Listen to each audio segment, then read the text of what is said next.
So imagine you turn on a football match this Saturday, right? And instead of watching, I don't know, a highly tactical offside trap, you just see a player legally and intentionally kick his opponent in the shins. Yeah, just repeatedly hacking at him in the mud. It's a jarring image, isn't it? It's wild. And nobody blows a whistle? Yeah. Like nobody calls for a red card? The crowd actually applauds it. Right, because back in 1863, kicking another man in the shin just wasn't a foul. It was considered, the ultimate proof of masculine courage. Welcome to the deep dive, by the way. I'm so excited for this one. Today, we are taking you on a custom-tailored journey into the absolute chaos that gave birth to the modern game. It really is a fascinating origin story. When you look at modern sports today, there's this underlying assumption of just pristine control. Oh, absolutely. Everything is measured. Exactly. You watch a top-tier match, and you're looking at blades of grass cut to a highly specific millimeter. You've got semi-automated offside technology tracking 22 players' limbs in 3D space.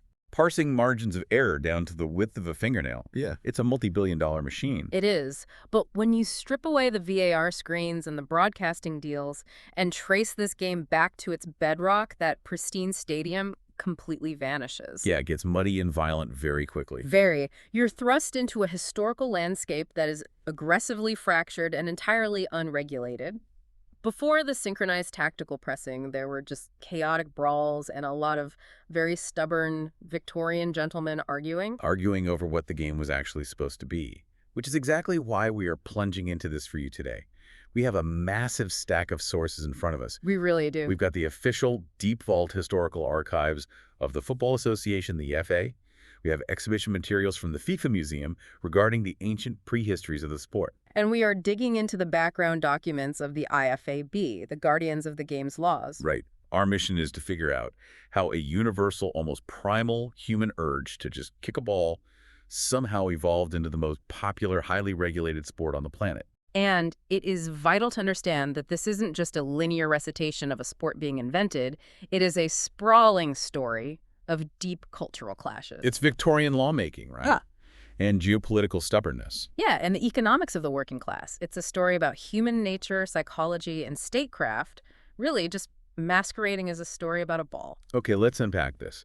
Because to truly understand the pristine grass of a modern stadium, we have to figure out where this urge actually started. Yes, let's start at the very beginning. According to the FIFA Museum archives, we aren't starting in a rainy park in London. We're starting thousands of years ago across completely different continents. Exactly. If you walk through the FIFA Museum's Origins exhibition, the overarching thesis hits you immediately. Humans, completely independent of one another, have always played ball games. Like, it's just a deep-seated instinct. Right, a cross-cultural instinct to interact with a spherical object. But the exhibition is very careful to make a specific point. There is no direct, unbroken lineage from these ancient rituals to the modern association football we know today. Wait, so it's not like someone in ancient Rome wrote a rule book, handed it to the Gauls, and it eventually landed in London? Not at all. There's no evolutionary ladder connecting them. But what these disparate games prove is humanity's innate predisposition to play. Wow. And they did it for entirely different societal reasons. For military training, for deeply sacred ritual ceremonies, or just social cohesion. Let's look at Kemari in Japan, for instance. I was just reading the notes on this, and I am genuinely struggling to wrap my head around it. It is quite different from what we're used to. Yeah, the sources say Kemari is over 1,000 years old, played exclusively with the feet by the Japanese nobility. But here's the thing. There were no winners or losers. Right. How does a sport survive for a millennium without any competitive stakes? Because you are looking at it through the lens of modern Western sporting philosophy, which dictates that you have to conquer an opponent. Kemari wasn't about dominance. No. It was deeply cooperative and heavily influenced by Shinto rituals. The goal was to keep the ball made of deer skin actually in the air for as long as possible. Just passing it between players. Exactly, passing it between players standing in a specific square court. It was about grace, etiquette, and collective harmony. To be good at Kemari was a sign of aristocratic refinement, like being good at poetry. So it's almost like a sacred high society act of keeping the ball in the air. But then you cross the sea to China and you look at Cuju. Yes, which has a history stretching back nearly 2,000 years. And Cuju seems completely different mechanically and philosophically, right? Very different. Kuju is fascinating because it evolved dynamically over 2 millennia, constantly adapting to dynastic changes in China. Unlike Kamari, Kuju could be highly competitive. Did they have goals? At times, yes. It involved kicking a ball through a small hole in a silk net strung between two bamboo posts. And crucially, it was deeply tied to military training. To keep soldiers fit. Yes, to keep them physically fit and boost morale. Over time, it became interwoven with the cultural fabric and even the founding myths of the Chinese nation. It's incredible, and we haven't even touched the Americas yet. The sources detail Mesoamerican ball games, played by the Maya and the Aztecs. Yeah. And here, the stakes couldn't be further from the gentle cooperation of Kamari. We are talking about massive, incredibly heavy, solid rubber balls. Balls so heavy they could cause severe injury or even death upon impact. And games that had intense, literal life-or-death political and ritual importance. Anthropologists actually define the entire Mesoamerican cultural tradition partly by the fact that they played these specific ball games. They were that central to the society. And then, jumping back across the Atlantic, you have the Greco-Roman world. We know they loved organized sport chariot races, gladiators. But interestingly, ball sports were noticeably marginalized in their grand heroic narratives. The Romans didn't build the Colosseum for a ball game. Right, they built it for blood. Exactly, for martial spectacle. However, games like Harpastum or Trigon were absolutely essential parts of everyday life for the average citizen. You'd play them in the public baths or in the streets. They just didn't have that institutional prestige. You know, it really reminds me of convergent evolution in biology. Like how crabs evolved completely independently in entirely different oceans multiple times throughout Earth's history. It's like humanity just inevitably evolves towards kicking a ball, no matter what continent they're on. That's a great analogy. The urge is literally hardwired into our species. But here's the massive question. If we have all these isolated, incredible rituals, all these crabs in different oceans, how do we go from isolated rituals to a global obsession? Well, the answer is codification. To get a universal game, you need a universal set of rules. Right. And to find the moment that code was forged, we have to travel to a smoky tavern in Victorian London, because the landscape of English football before 1863 was the very definition of chaos. The archives paint such a vivid, almost comical picture of this. It wasn't a national sport at all. It was a completely fractured mess, driven by the elite English public schools. Places like Eton, Harrow, Rugby, Charterhouse. And this is where the mechanics of the environment dictated the rules. What do you mean by that? Well, why did every school have a different game? Because every school had different physical surroundings. If you went to Eton, you had large, flat, grassy fields. So they played on the ground. Exactly. The game they developed was centered around keeping the ball on the ground, dribbling it with the feet.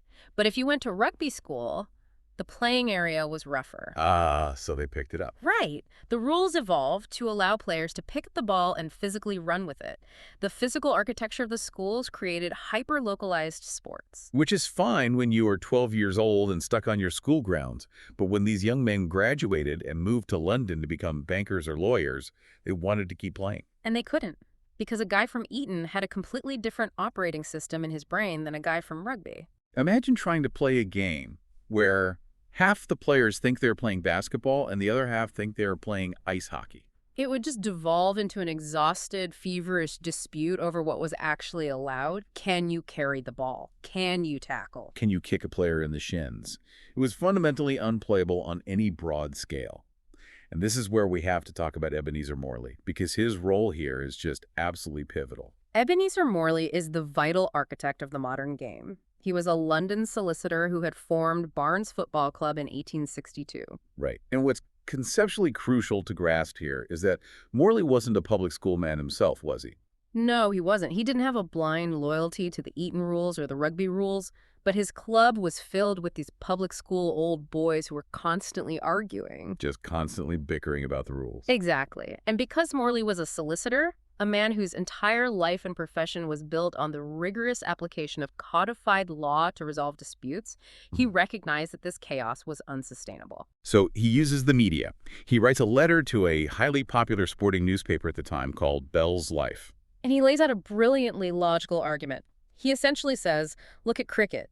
Cricket has the MCC acting as a governing body with a definitive set of rules. Football needs the exact same legal framework. And that letter was the spark, right? It led directly to that historic gathering on October 26, 1863, at the Freemasons Tavern in Great Queen Street. Yes. Representatives from a dozen London and suburban clubs walked into that room. Just 12 clubs. Yeah. And here is a fun fact from the FA archives that just blows my mind.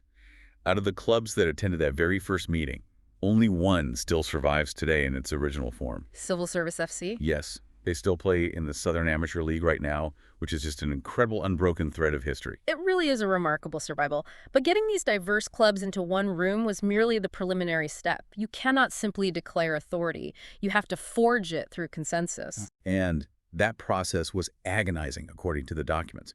It took an intense 44-day period, spanning 6 separate meetings, to actually hammer out a rule book. The arguments must have been vicious. The grand vision at first was that this new unified football would be a compromise, a blend of handling the ball and dribbling it. But the ultimate sticking point, the great debate that almost derailed the whole thing, was hacking. Ah, yes, hacking. This is where we have to dive into Victorian psychology. Hacking was the practice of intentionally kicking an opponent in the shin or leg to bring them down. Which sounds utterly psychotic to us today. Imagine watching a match and a defender just legally punts the striker in the shin bone as hard as he can. To modern ears, yes, it's assault. But you have to understand the philosophy of muscular Christianity that permeated Victorian England. Muscular Christianity. Yes, to many of these gentlemen, enduring physical pain without complaint was considered a fundamental measure of masculine courage. They believed this rough physicality prepared young men for the rigors of running the British Empire. So they liked the violence. And Blackheath FC fiercely defended hacking rights. Vehemently. Their representative famously argued that eliminating hacking would take all the courage out of the game, and that without it, he would be forced to bring over a lot of Frenchmen to beat them with a week's practice. Wow. So to them, removing the violence meant emasculating the sport. But Morley, the solicitor drafting the laws, was steadfast. He wanted a game defined by skill and passing, not just brute force. What's fascinating here is how this single decision split the sporting world forever. At the 6th meeting, Morley's drafted laws were approved. Hacking was officially banned. And Blackheath FC withdrew from the Football Association in protest. Exactly. That one argument over shin kicking split the sporting world entirely in half. Those who accepted Morley's rules formed association football. Those who wanted to keep the physical combat eventually codified their own rules under the Rugby Football Union. That one smoky room in a London tavern is exactly why you have a FIFA World Cup and a Rugby World Cup today. That is wild. It was the bifurcation of a species. So the rules are written, the FA is eager to see this new codified version in action. And so on December 19th, 1863, we witnessed the very first match played under these official FA rules. Barnes versus Richmond at Limesfield. And I love this. How did that monumental, historically unprecedented match end? It ended in a 0-0 draw. Of course it did. But here is the massive problem the FA immediately crashed into. They wrote the rules, they played a 0-0 draw, and absolutely nobody outside of London cared. Their authority was inherently weak. Clubs in Sheffield in the north were just ignoring them and playing by their own regional rules anyway. So how do they get people to actually care? To get people to care about a rule book, you need stakes. You need drama. A rule book is just a piece of paper until something of value is won or lost under its parameters. Right, which brings us to Charles Alcock. He was elected as the FA secretary in 1870 at the incredibly young age of 29. A 29-year-old guy is essentially running the sport. And Alcock was a true visionary. In 1871, he proposed an idea that would permanently alter the trajectory of the sport. A national knockout tournament called the Football Association Challenge Cup. The FA Cup. Yeah. The oldest national football competition in the world. And what I find so fascinating is where the inspiration came from. Alcock essentially scaled up his childhood memories. Yes, he remembered playing these intense, sudden-death inter-house competitions during his school days at Harrow. He just thought, why can't we do that, but with every adult club in the country? It was a brilliant structural concept, but there was a lot of initial resistance. When Alcock officially proposed the cup, out of the 50 member clubs the FA nominally had, only 15 actually agreed to enter. Why would you not want to compete for a trophy? I mean, that's the whole point of sports, right? Because it clashed violently with the Victorian upper-class sporting ideal. You have to remember, these clubs were composed of gentlemen of leisure. To them, sport was supposed to be a leisurely pursuit played purely for the joy of the exercise. So trying to win a cup was seen as tacky. Exactly. They feared that a structured tournament would lead to unhealthy rivalry and bitterness. The very idea of competing aggressively simply to win a silver cup felt crass to them. That is such a mind-blowing paradox. The inventors of this aggressively tribal sport originally thought trying to win a trophy was in bad taste, but they managed to crawl to the first final anyway. Yes, Wanderers beat Royal Engineers 1-0 in front of 2,000 spectators at Kennington Oval.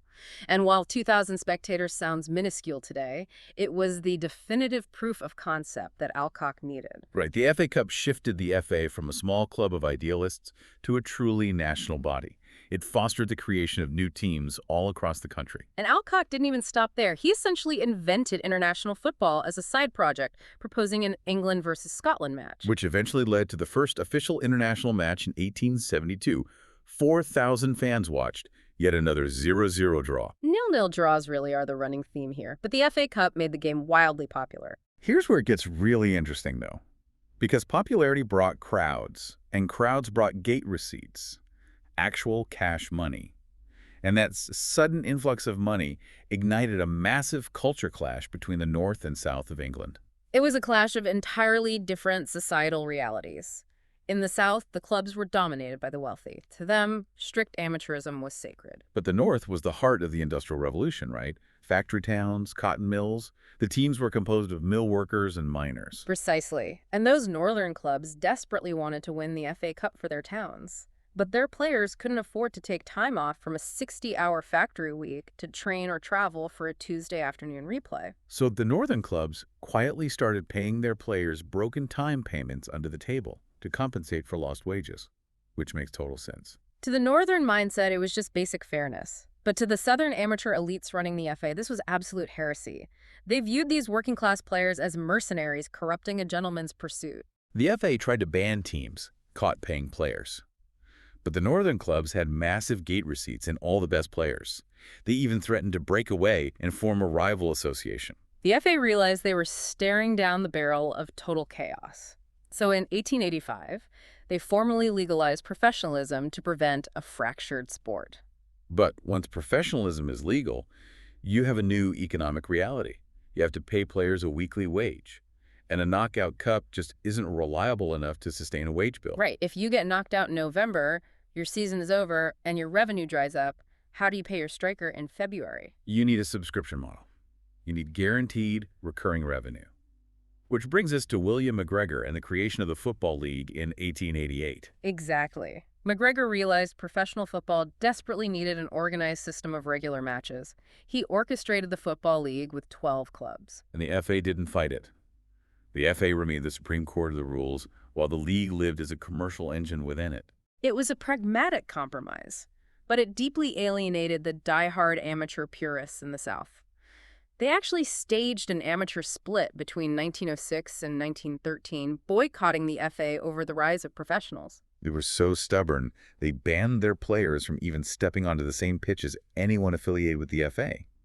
But eventually they realized they were just isolating themselves. Amidst all this, we must mention the IFAB, the International Football Association Board, founded in 1886. By the four British associations, right? England, Scotland, Wales, and Ireland. Yes, and their ongoing mission is to be the independent guardians of the laws of the game, protecting its simplicity. They ensured that a goal in London was the exact same thing as a goal in Glasgow. And the combination of all these elements just caused an explosion in popularity.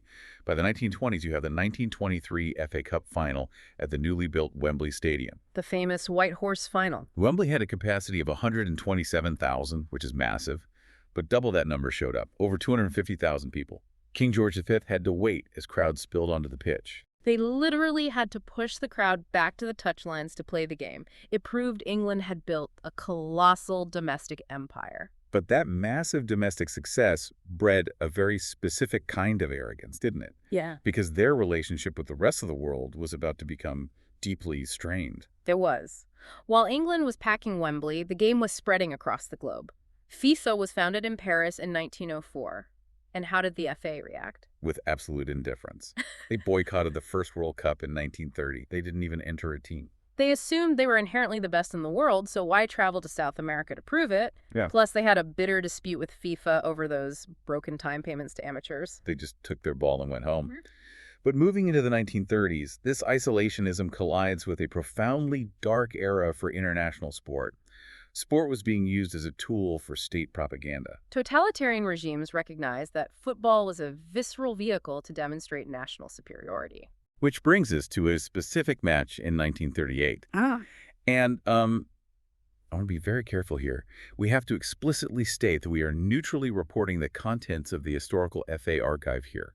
We are not taking any political sides or endorsing the actions of any regime. Absolutely.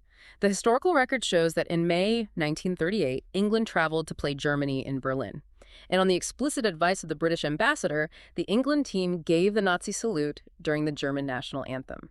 The FA archives just provide a stark look at how deeply entangled football had become in geopolitical tensions right before the war. It remains one of the most heavily debated moments in the FA's history. England won the match 6-3, but the sport was clearly an active instrument of statecraft now. Fast forward post-WWII. The FA finally realizes they can't maintain this isolation. They rejoin FIFA and enter the 1950 World Cup in Brazil. And they travel there still deeply burdened by this incredible arrogance. They truly believe they would just step off the boat and lift the trophy. And then reality hits them like a freight train. They lose 1-0 to the USA, a team of part-timers considered 501 outsiders. But even that wasn't the fundamental wake-up call they needed, was it? No, the English press thought the Telegraph reporting the score had a typo. To truly shatter their complacency, they needed to be outplayed on their own turf. Oh, wow. So the English defender is forced to either follow him and leave a massive gap or stay back and let him dictate play. Exactly. It completely broke the English defensive geometry. The English players literally didn't know who they were supposed to be marking. And the result was an absolute massacre. Hungary won 6-3 at Wembley and then crushed them 7-1 in Budapest the next year. It was an intellectual dismantling. Wait, so let me get this straight. The creators of the game essentially got so complacent in their own bubble that getting punched in the mouth tactically on the global stage was the only thing that forced them to modernize. Yes, the FA realized the inventors of the game had fallen desperately behind. Stanley Rouse, the FA secretary, famously said the FA realized it must be a body that is always ready to learn. That is a staggering admission of vulnerability. But it catalyzed real change. They created a technical committee, and Walter Winterbottom finally built a national coaching scheme. And this painful awakening directly paved the way for England's greatest triumph. Because if Winterbottom laid the groundwork, Alf Ramsey executed it. Ramsey took total control of selection in 1963. He didn't let a committee of administrators pick the team anymore. He predicted a World Cup win, and he delivered it at Wembley in 1966 against West Germany. 4-2. The absolute pinnacle. But the incredible high of '66 preceded some of the darkest hours for the domestic game, didn't it? It did. The descent throughout the 1970s and 1980s is steep.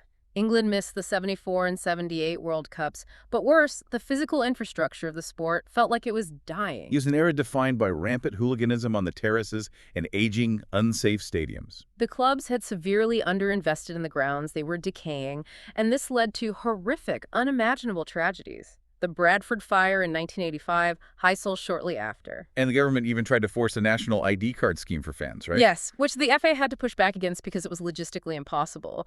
But the tragedy that irrevocably forced a total structural reset was Hillsborough in 1989, where 97 Liverpool supporters tragically lost their lives. That led directly to the Taylor Report, which mandated all-seater stadiums.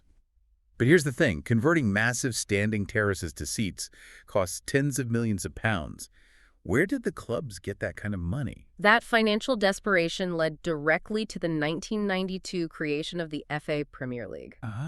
The top clubs broke away from the old Football League and aligned with the FA to form a new elite division, specifically to maximize commercial broadcasting opportunities. So what does this all mean?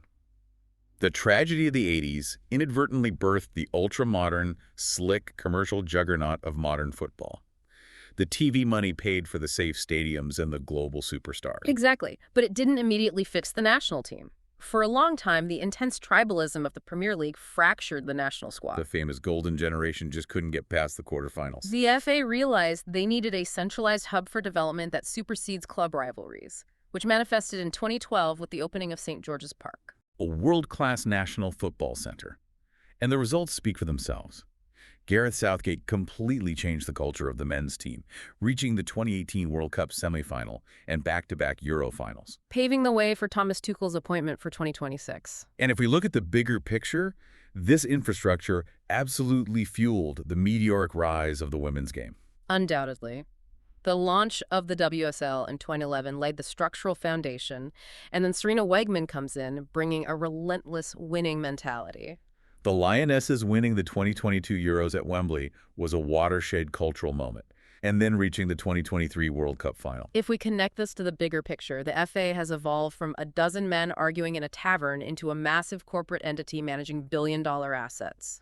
Yet the fundamental goal, fielding a winning national team, remains identical. It is an incredible journey, from mud and hacking to pristine grass and global supremacy. But it does leave us with one final thought to mull over. Look at the IFAB's stated mission today: to protect the simplicity of football. As we introduce video assistant referees, semi-automated offsides, and billion-dollar broadcasting stakes, is it still the same simple game Ebenezer Morley codified to stop guys from kicking each other in the shins back in 1863? Oh, wow. Or has the machine outgrown the inventors? That is a provocative thought. Are we still playing the beautiful game, or have we engineered the human soul right out of it? Something for you to mull over next time you're waiting for a 3-minute VAR check.